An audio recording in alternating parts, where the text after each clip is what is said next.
嗱，呢個項目咧自發售以嚟咧就好多爭議嘅，有人話佢比較嘈啊。今日咧我就同大家去睇一睇佢究竟嘈唔嘈。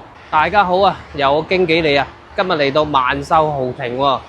呢個盤咧曾經賣過15,000蚊一方嘅，而家先6000零蚊喎。項目分2期開發啊，一期嘅話就6棟，二期嘅話咧就8棟。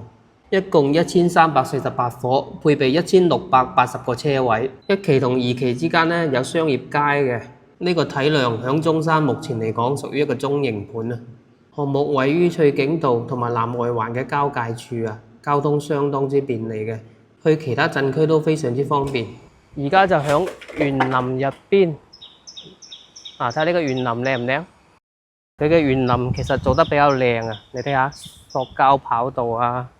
草地啊、樹木啊，可以睇得到，明顯係有修剪過嘅，相當之乾淨。而匯豪呢個發展商咧就係中山本地嘅，咁都做咗20幾年㗎啦。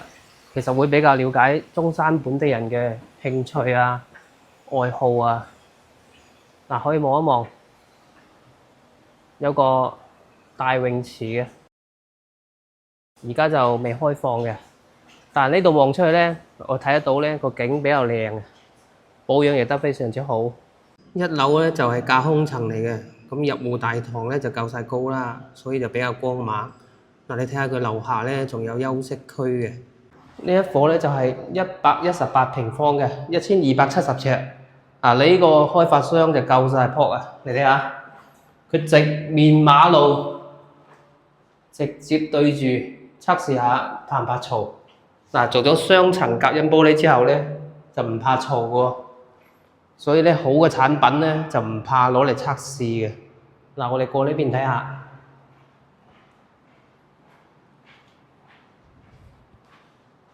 直接面對問題，一啲都唔迴避問題。但佢確實真係唔嘈嘅，大家可以過到嚟，我帶你感受下。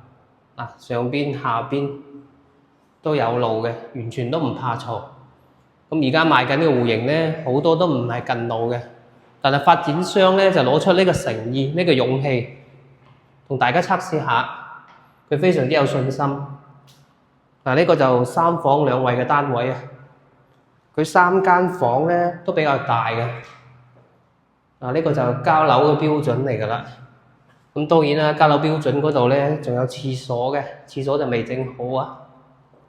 3間房都夠晒大，相當之開揚，相當之通透嘅。